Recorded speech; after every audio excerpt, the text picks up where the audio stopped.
The left continues to spew out deceptive, incomplete, sometimes flat-out false narratives to give lift to Kamala Harris's talking point on what she calls Trump's abortion bans, which are the pro-life laws of states across the country. These are legislatively enacted by the states. Well, yesterday, ProPublica reported on the death of a woman in Texas who they claimed died after doctors said it would be a crime to intervene in her miscarriage. But was this just another case of a woman dying because of the left's lies and not pro-life laws? Joining me now to discuss this is Dr. Donna Harrison, a board-certified OBGYN who is CEO Emerita of the current head of the research at the American Association of Pro-Life Obstetricians and Gynecologists. Dr. Harrison, welcome back to Washington Watch. Thanks for joining us. Thank you very much for having me. So can you unpack this story for us and some of the other misleading and false narratives that we're hearing out there on the campaign trail? Well, I don't have the details. I have to admit, I don't have the details because I haven't looked at the case. So a lot of what we know is just what's reported in the media. But what I can say is this, that pro-life doctors for 40 years before Dobbs have separated moms and babies when the mom's life is at stake. And that isn't anything that's different. So with this mom, when she was sick, any mom that is sick like that has a infection, needs to be separated from her baby, even if that baby can't live.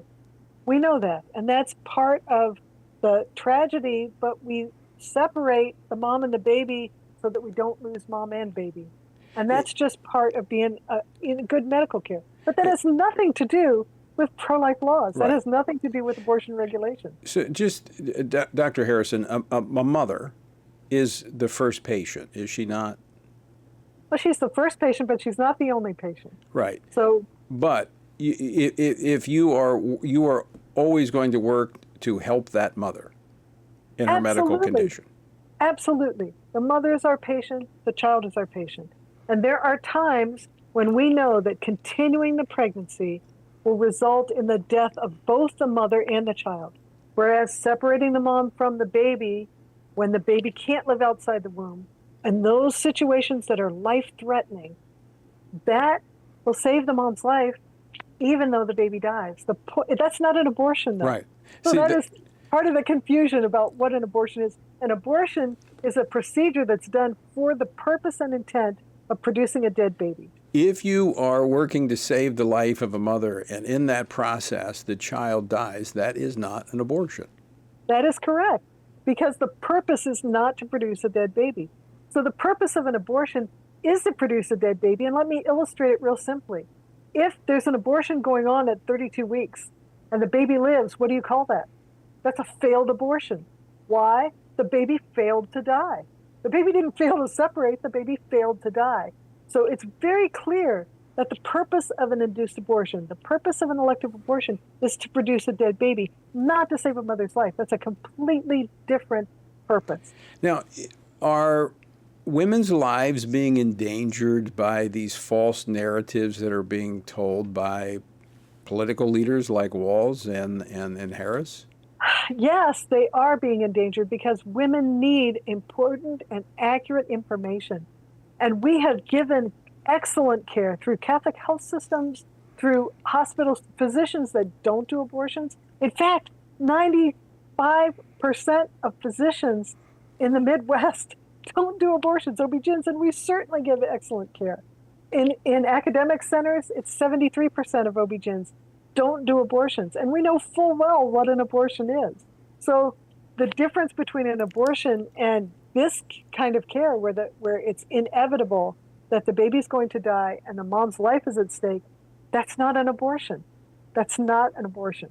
I want to play a clip from Vice Presidential candidate Tim Walz. Yesterday morning, he was on CBS Morning Show discussing this issue. Play clip 11, please. I'm down here and was in Georgia yesterday where Amber Thurman died, and it was totally preventable had we not had a Donald Trump abortion ban. So we've been clear about that. Restoration of Roe, that's what we're looking for. Should there be a federal third trimester abortion ban? Look, well, I'm going to go back again. Roe was very clear on what they did. We want the restoration of Roe, and that's the position we're taking.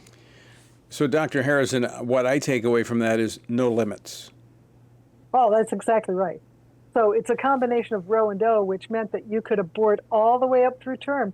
Look at New York's laws under Roe. They allowed for abortion up through birth. And so what he's talking about and what he refused to admit is that the purpose of an abortion is to produce a dead baby. It is not to save a mother's life.